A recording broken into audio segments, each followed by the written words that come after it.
Welcome back, everyone, to our weekly Sunday broadcast of International Socialist Alternative. I want to thank everyone for tuning in. I'm coming to you live from the United States, where in my state, we're still in a semi-quarantine phase. One of our speakers informed me earlier that in her city, they've completely lifted the restrictions. Let us know in the comment section what's the state of your area. Are you guys still in lockdown? Are people back to work? And while you're there, please like and subscribe to our channel and take a moment to share this event with your family and friends on social media so we can get everybody involved in this important conversation on the crisis that we're seeing in climate and our environment. Today we have two great speakers, one from Greece, Eleni,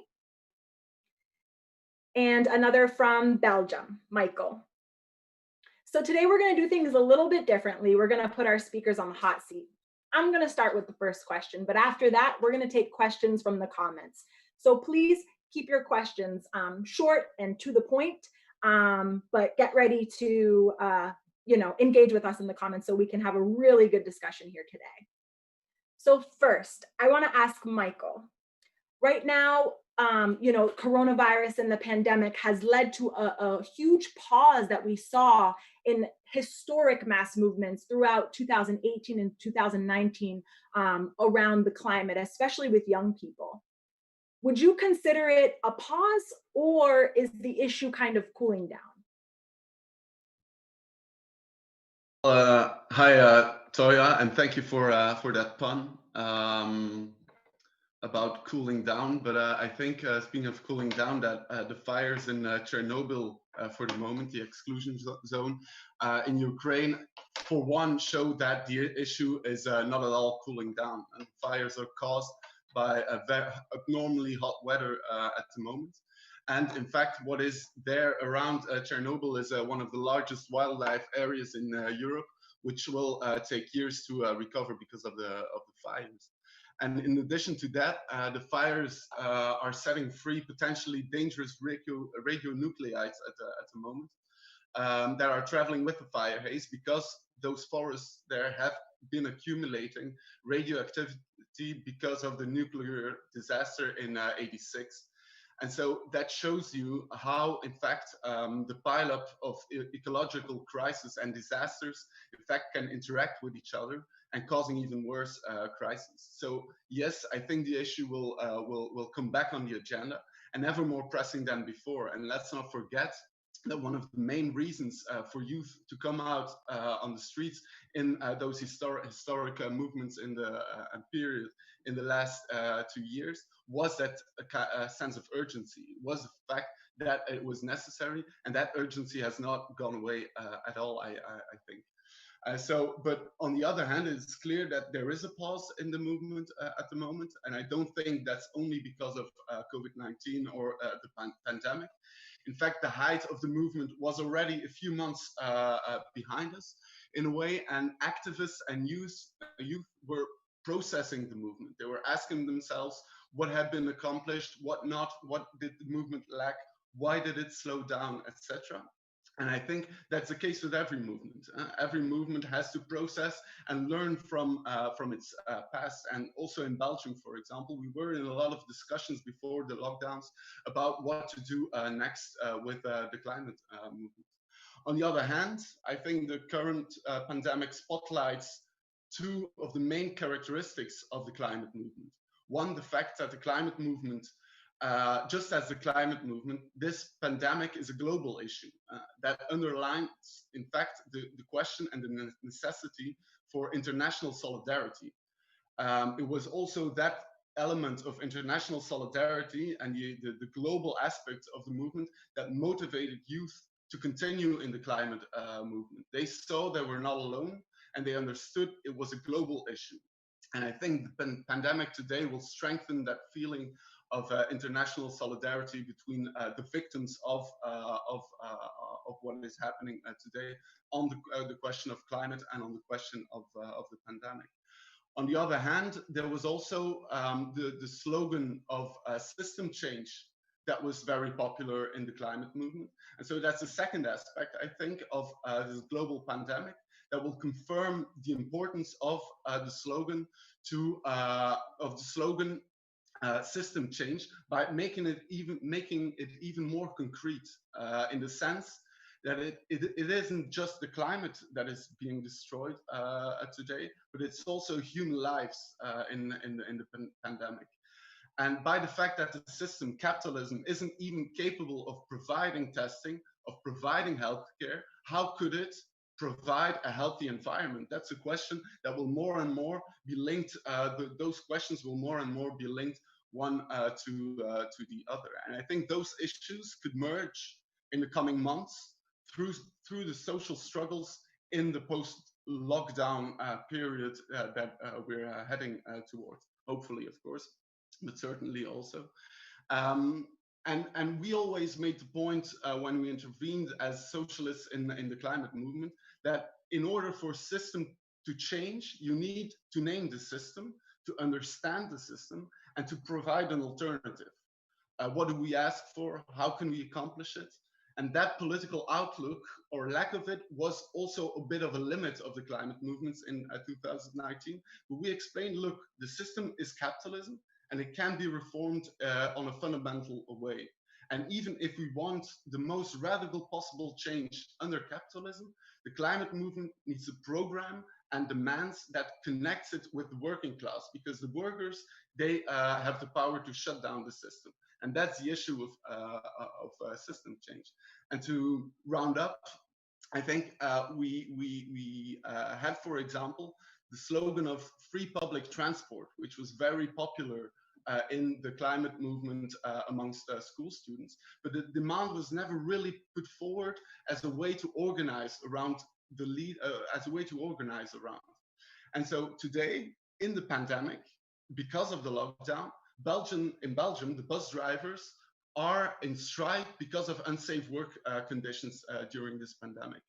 And so the reason is the same. Capitalism has the opposite logic of destroying public services that are necessary for the majority and our planet. And so as socialists, we call for that generation of climate activists to join the fight back today after because of the problems caused by capitalism in this pandemic, to organize in school committees and to fight in solidarity with the workers and link and strengthen that way also the climate movement, the environmental movement that will come up again. We don't know exactly when, but that will come up back on the agenda.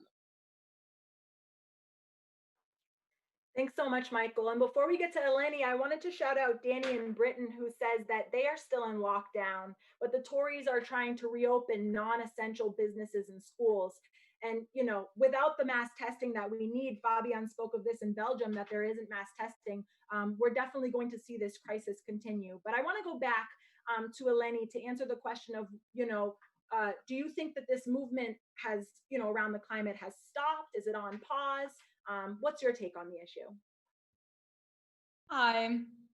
And well, the climate strikes were the most youthful and the most international movement of the past decade. And they showed that the youth not only understand the emergency of climate change, but that they are also prepared to take bold action. And they really put global warming to the center of public discourse. And I think they were also the catalyst for the European Green New Deal plan that the EU announced a few months ago. I mean, the measures in the Green New Deal itself are neither adequate nor in many ways are they even green if you take a closer look. But the fact that the EU was forced to come out with an attempt to present a concrete plan promising to cut down carbon emission by half by 2030, I think is mainly due to the pressure that this movement exerted. And this shows the power that collective action and movements have. But the climate strikes were not the only environmental movement. In many countries in the world, and especially in the global south, where capitalist exploitation and destruction of the environment is more savage and brutal than in the developed industrial countries, and where it has a more direct effect on people's lives, there were also many environmental movements of a different character. There were movements of workers, youth, indigenous people, small farmers, etc. And they fought against the concrete attacks of big business, against the local ecosystems and their livelihoods. I mean, there were attacks by mining and oil companies on forests, on rivers, on the seas, in the case of Greece, of Cyprus, of Turkey, Romania, North Macedonia, other Balkan countries, but also in Brazil, Mexico, and many other parts of the world. There were attacks by agribusiness who also destroy forestal and other ecosystems and replace them with intensive monoculture plantations, as happens in the rainforests in Brazil and in Asia, movements against waste incineration, against the creation of huge landfills, etc. Now, as you said, the pandemic has caused a pause in these movements. And we must say, the global economic crisis we have entered might affect the environmental movements in some of the poorer countries in a negative way, because mass unemployment and economic devastation could weaken resistance against big business who destroy the environment, but promise local populations or sections of them jobs, economic growth, etc. In other countries, however, environmental movements could see significant growth, especially in countries where multinationals exploit and privatize natural resources, but leave local populations with nothing other than devastation.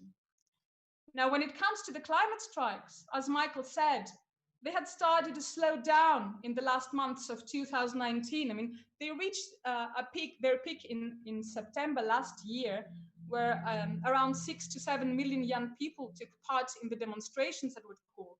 But in November, the numbers were much, much lower. And this, of course, is natural. I mean, all movements have their ups and downs. Now, after such events as the pandemic and the lockdown, but also with a global economic crisis, a crisis that is expected to be deeper than the one of the 1930s, we cannot predict when the movement against climate change will re-emerge, if it will have the same mass dimensions, if it will have even the same form or evolve in a different way. But I think the depth and the gravity, the seriousness of the problem, and also the awareness that the new generation has gained about it, I don't think that all this leaves any doubt that the movement or virus movements against climate change will re-emerge. And also the fact that more people are becoming aware of the link of dangerous infectious diseases as COVID-19 to environmental destruction. The knowledge that the melting of the ice caps might release other dangerous viruses, might release ancient viruses. All this, I think, might give in many countries a further push to the movement against climate change and the environmental movement in general. And I think there is one thing that we can be sure about, and that is that we as Marxists must and will be organic part of these movements. We will discuss our ideas both on the ideological as on the organizational level in these movements in order to help these movements surpass the various problems of the past.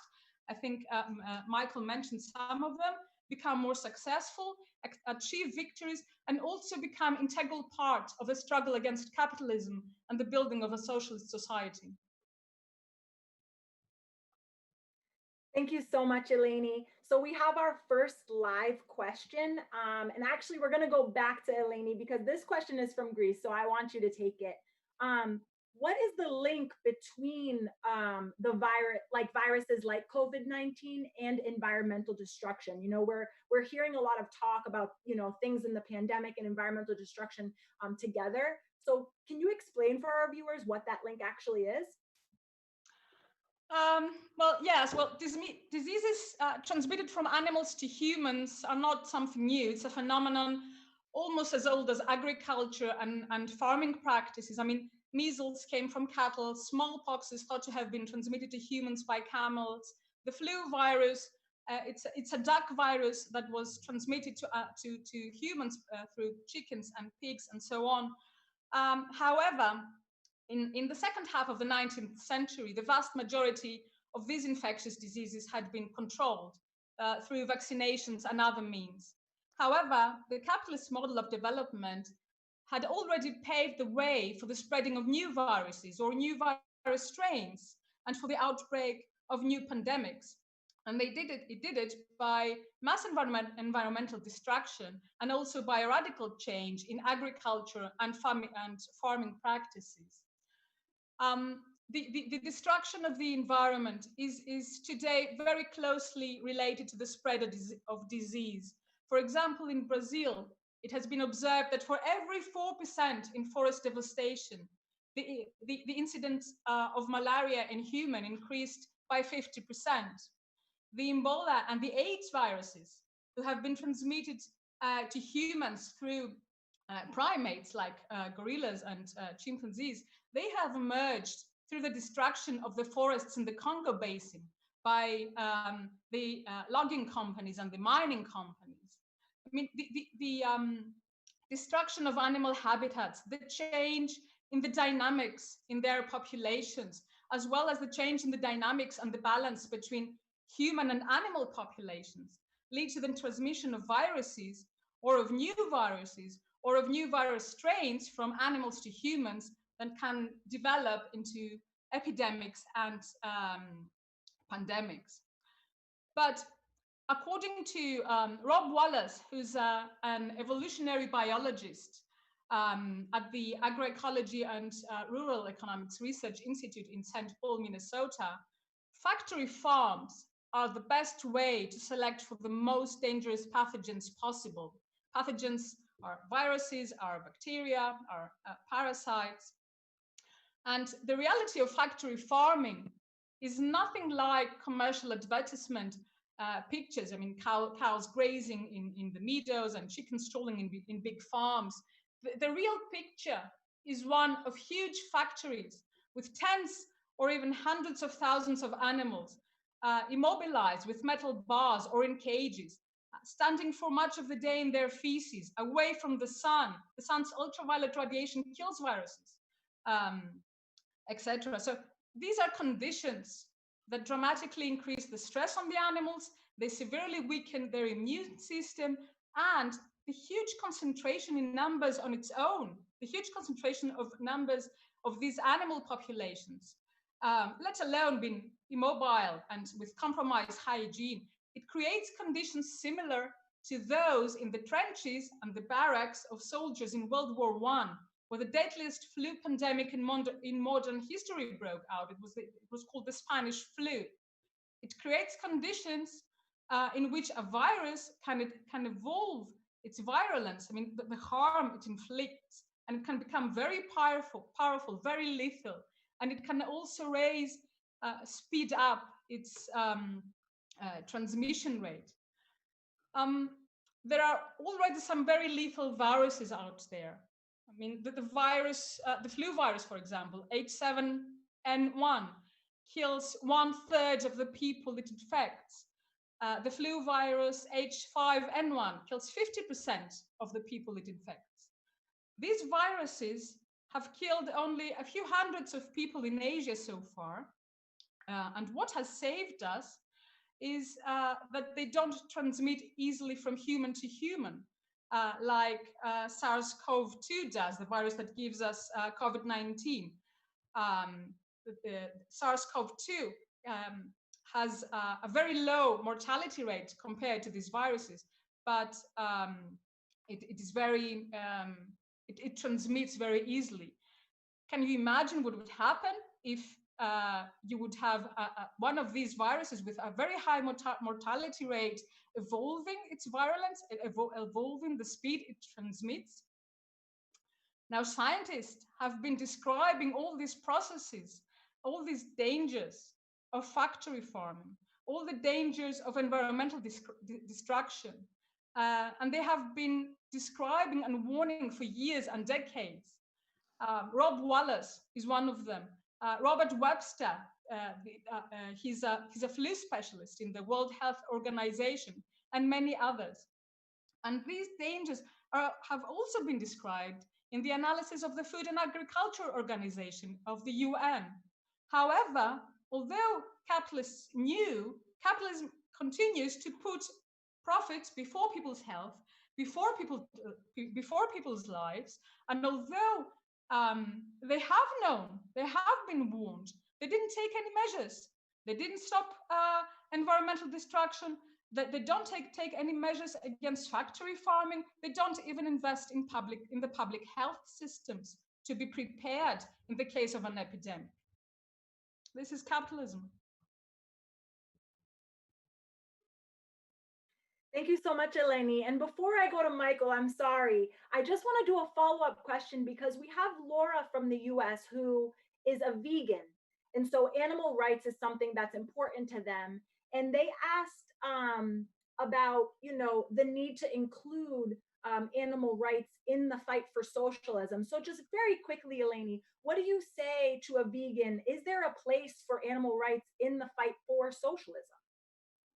I think there definitely is. I think we should fight against intensive agriculture and against intensive animal farming. I think meat consumption should be reduced. There's a meat overconsumption nowadays. We should discuss in the movement. The discussion should go on about vegetarianism, about the option of becoming a vegan. This is a discussion we must have. But I think the fight against industrial farming, intensive farming, and intensive agriculture is a common struggle for us all.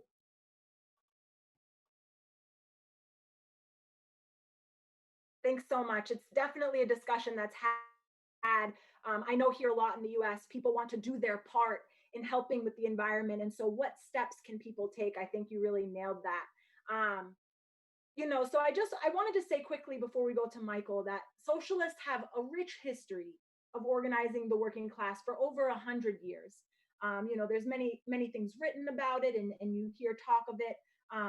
But the climate crisis really does show us that we don't have another 100 years to continue this fight to end capitalism. Science tells us that we have just about a decade to really change the way we power our planet before we get to this point of no return. And as socialists, we completely understand that the problem is directly linked to capitalism, as our speakers have laid out today. And in order to save this earth, we must end this economic system of exploitation. And that means that we must fight for socialism. So I encourage everyone who's watching today to take a look at our website and join the International Socialist Alternative. We have sections in over 30 countries on every continent, and you can find our link below. You can check out our Facebook and our Instagram. So I want to go to our second live question, and this one is for Michael, who's in Belgium. How can we protect workers who work in polluting industries while still fighting for the climate? I think this is super important because you have workers who, maybe they do care about saving the environment, but it's saving the planet or feeding their children today. And so what do socialists say to those workers? Well, I think in general, the question is key because the question is especially important for those workers who work in the most polluting industries. But in general, it's something that you hear a lot. That everything we consume, everything we do is in some way polluting because in some way it is linked to how capitalism produces and how capitalism exploits the earth. And the fact of the matter, of course, is that capitalism exploits and nature, the earth, the planet, and at the same time the workers. And that, in fact, for the workers, it means that when they work in a polluting industry, that fighting for their daily survival, fighting against, for example, unemployment or cuts in a certain industry, is often the first thing they want to do, because like you said, they need to feed their family, they need a future to be able to build. But that means also that in fact it's when workers go and struggle, when it's at that moment that you can have real change. Let's not forget that all the environmental regulation is not about what Europe or the European Union has done, like is often said, or what politicians did. It's always been because of the struggle of below, of the struggle of organized struggle of workers. Because in the beginning of the 20th century and before, you had like the industries much more polluting in the cities and emitting all their filth in the cities. And of course, it was the workers that wanted a cleaner environment for themselves, for their workers, for the families, etc. So that's really the key of change. And I think that that always shows that it is the workers who know best what how to organize things and what they need for the majority. So I think that that is the key issue for the climate movement. The key issue for the climate movement is how can we link those questions of the day-to-day struggles of workers to the question of an environmental or environment to tackle the environmental crisis. Because every win for a workers' organization, for workers in a factory, is also a big boost in confidence to tackle bigger challenges, like, for example, climate change. And I think that's why we always defend all the jobs of the workers, but we also say that, in fact, when the workers themselves would control the industry, then of course they would be able to also organize industry in a less polluting way, and when it's done on a global scale, to go really for to look for how can we change the society. And for example, one example is the masks that are produced today. Shows you by some industries, like for example Apple, I think, and General Motors, and of course today it's done on a capitalist basis. But it shows you that in the nuclear sector, in the arms sector, in the oil industry, etc., there's a whole lot of knowledge in these workers that, in fact, you can reconduct industry and production lines to socially useful and environmentally friendly production.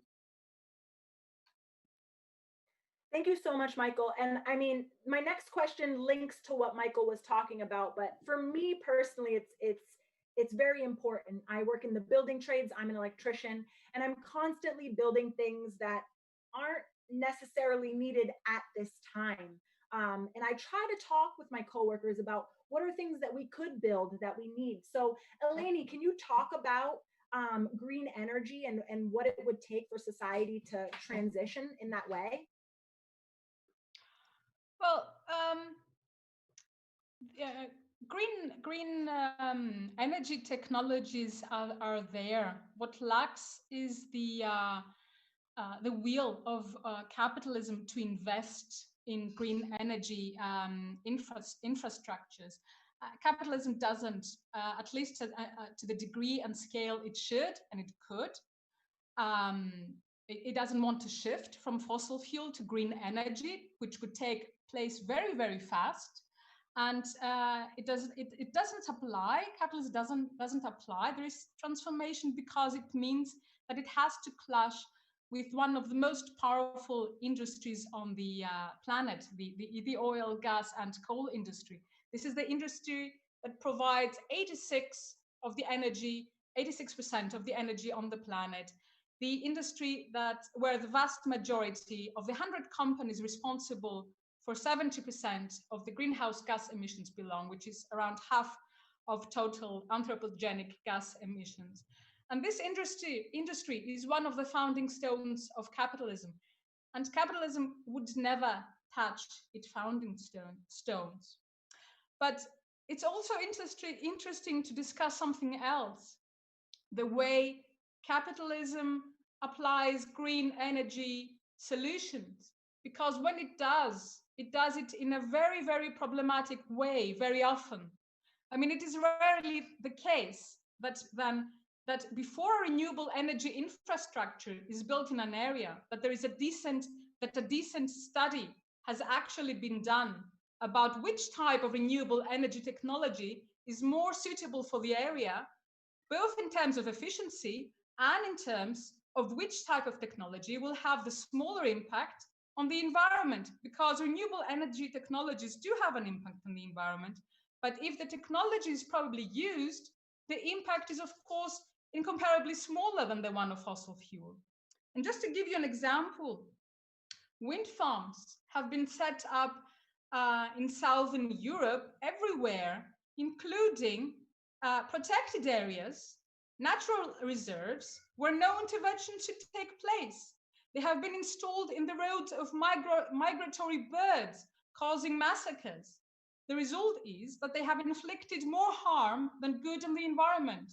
Because in capitalism, the criteria for the use of renewable energy technologies very, very often is not which is the technology more suitable for each area, but which technologies are subsidized, through which technologies can a company make more profit.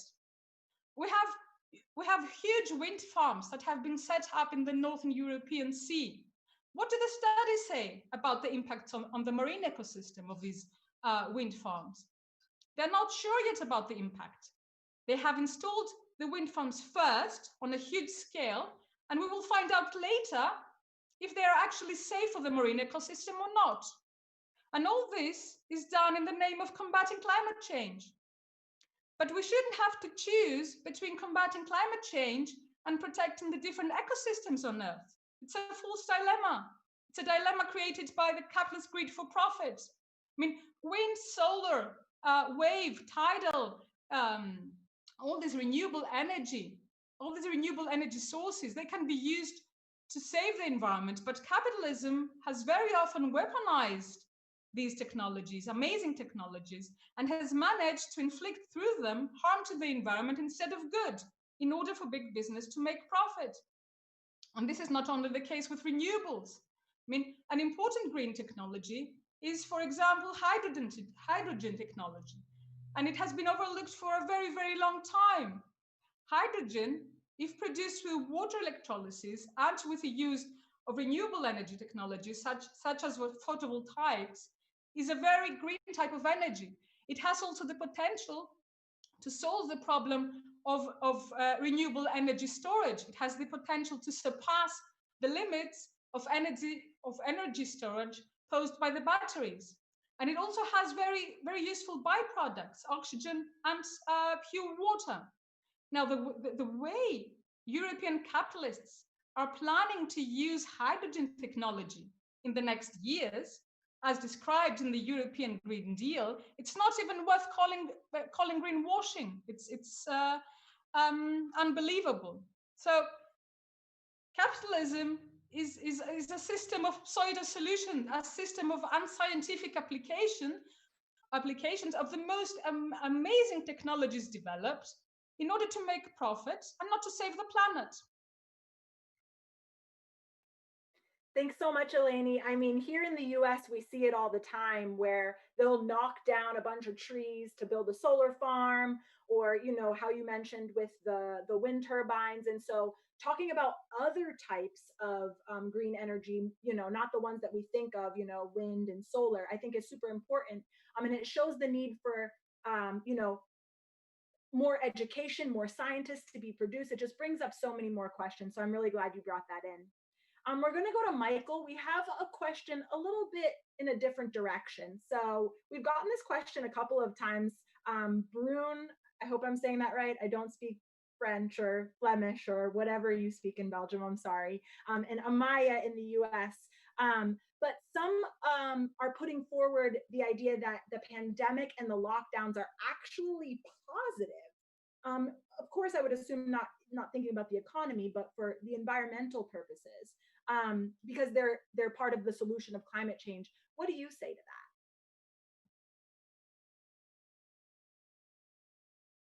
that? Didn't unmute there. Yeah. Okay. So, well, It is put forward a few times. I've seen it also, and I think it's obvious that the current lockdowns are having an impact on worldwide emissions. It's even estimated, I think, that for 2020 it will be lowered by 8% on an annual basis because of the current lockdown. But in fact, we saw similar moments in history during the 20th century even. We saw similar drops, for example, during the economic recessions and depressions, for example, in the 30s, but also in 2008, 2009. But one of the biggest drops was, for example, also during World War II. And so that's really the thing behind it. That is that for capitalist production to be less polluting, it needs the destruction of well-being and it needs the destruction of human lives. And that's the reality of the system we live in today, of course.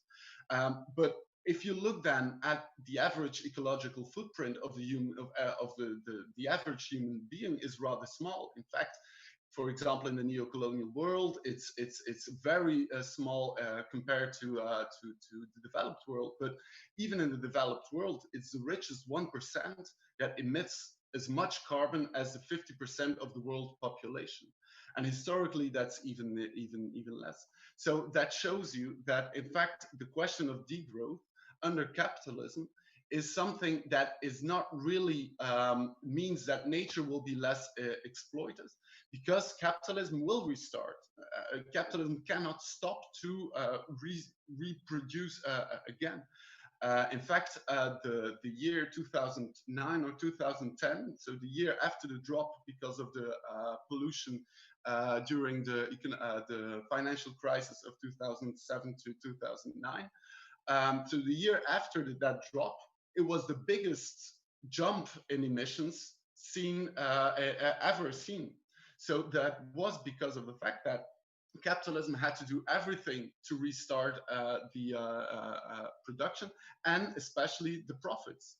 So that's, for example, also now Eleni talked about the oil industry. Now there is a lot of talk of the necessity for industry and capitalism to go beyond oil, because the oil prices are falling. But in fact, the fossil giants still have untouched reserves of fossil fuels in their books that amount to almost 2,750 billion tons of carbon, and they have to emit those. They have to do that, because if they don't, that would mean a giant problem for their profits. And ExxonMobil has already illustrated that they want to go further with that. And now you see that even Trump has already lowered some standards on fuel efficiency for new cars.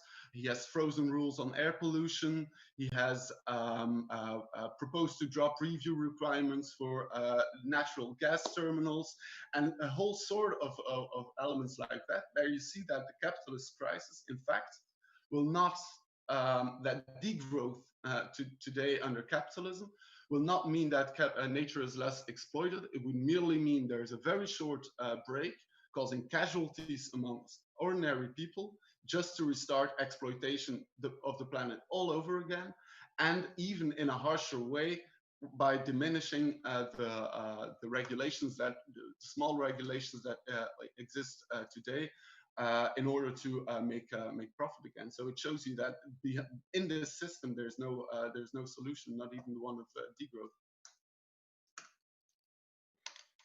Thanks so much, Michael.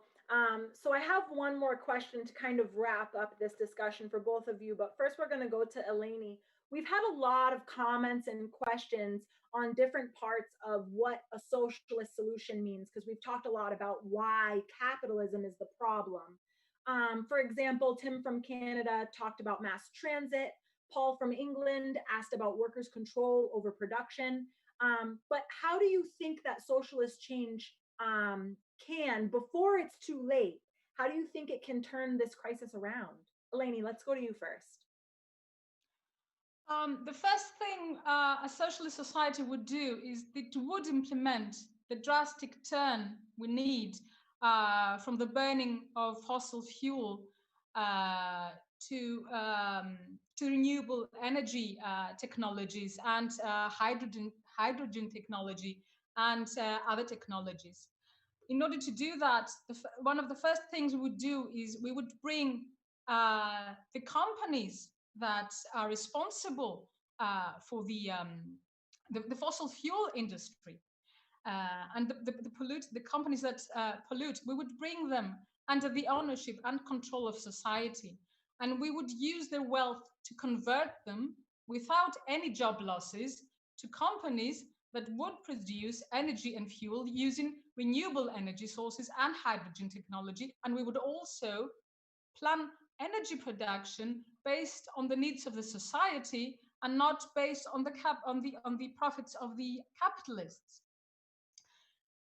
Another thing we would do is, well, a very small number of corporations nowadays control the vast majority of the world's food production and trade. And they are responsible for 75% of deforestation worldwide. This accounts about for 15 to 20% of CO2 emissions.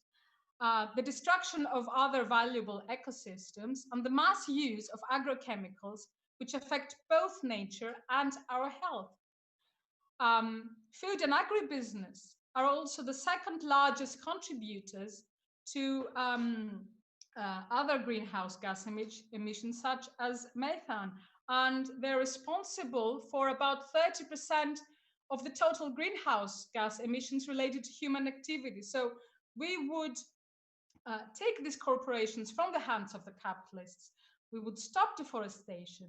We would organize a mass worldwide reforestation program. And we would also plan food production in a sustainable way, in an eco-friendly way. And this would include growing a bigger part of our food locally.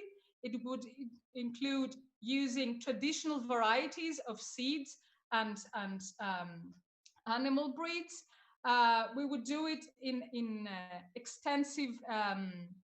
We would use extensive animal farming with fair wages for all workers, probably through corporations, without oppressing also local populations, but also animals. And we would also re-educate the population on the issue of excessive meat consumption and its negative effects, both on the environment and the resources it requires and on people's health.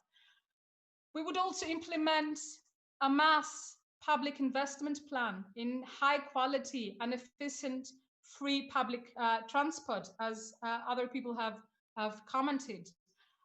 We would construct eco-friendly houses, and we would upgrade the existing ones. We would organize recycling and repairing facilities instead of incinerating waste or shipping them abroad to Asia, as the industrial countries are doing. All of these measures are measures that are affordable. They're affordable if the wealth we all produce is not appropriated by a small elite who control the economy and the political establishment. And that's what socialism is about. And we would also need we would increase public funding for democratic and independent scientific research to better understand and combat climate change, to further develop the technologies for the production and storage of green energy, to further develop environmental friendly materials, for example, materials that will replace plastic. And government money that is now spent on subsidies, on tax breaks and incentives for fossil fuel companies would be directed to research. And of course, there's no need to stress that the results of this research would belong to the whole of the society, and they would be used for the common welfare. They wouldn't be allowed to be bought or patented and used for profit by big business. And by doing all this, would also democratically plan and run the economy on the basis of the rights of everyone for a life free of poverty, free of oppression and distraction, on the basis of sustainability, to ensure that we all have a future on this planet.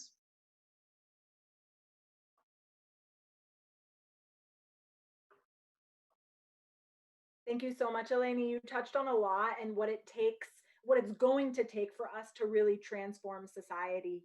Michael, what's your take on the question? You know, what is it possible and what it will take for us to save the planet?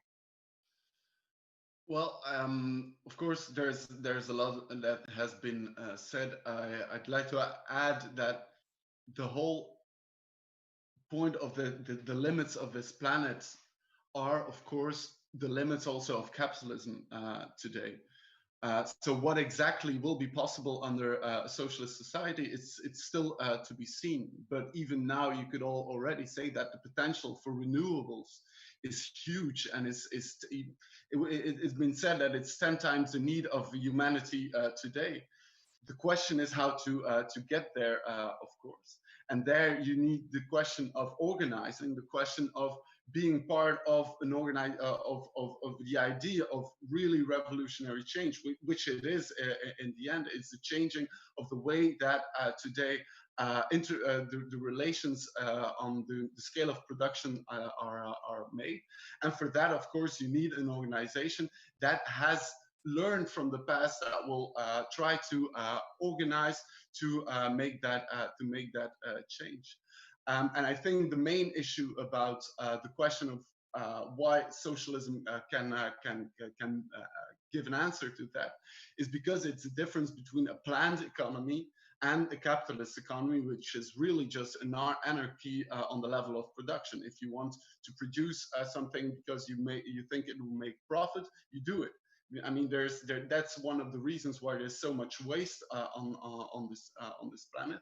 It's because of the fact that there's a constant overproduction, and so a planned economy would look at what is necessary and just produce what is necessary. But what is necessary today, of course, is also the question of decent lives, etc.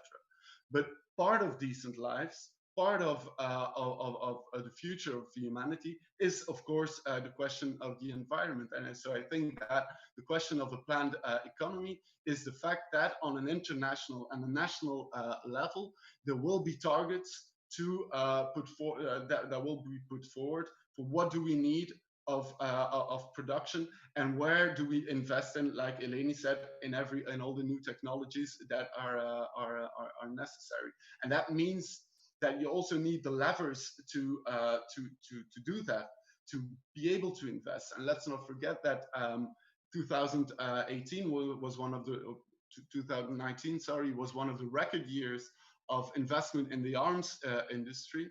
But not only in the arms industry, there's a lot of wealth going around. Only it's not in the hands of the majority, and so it's using that what humanity has created on the basis of capitalism, using that, in fact, to be able to go in a completely different way.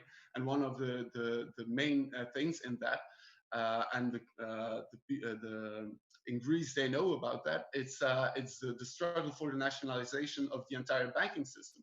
It was one of the things that was needed when in Greece there was the problem of the austerity that was put forward by the European Union. It's by taking those banks into national ownership that you have all the things that you need to start investing and to link the future of humanity to also a battle for a sustainable future. And I think that you just have to imagine that if we slash all unnecessary production, like the arms production, the advertisement industry, the planned obsolescence, the huge chain of transport in which products are and goods are taken, that would make a lot of elements free to invest in other things and in a healthy environment. But I think that the key is to organize today. And I think that the key for that is we cannot do that on the moment itself. We need to organize already today to be able to be the strongest possible when new movements are putting that agenda forward, or those demands forward. Thank you so much to Michael and Eleni both. This has been an excellent discussion. I know I learned a lot. Next week, we're going to continue with this exciting new format of really having more of a conversation with people who are watching with us. We're relaunching our show, so make sure you tune in to find out our new name. And we'll be discussing the current state of the pandemic, global politics, and much more. So I'll see you all next week, same time, same place.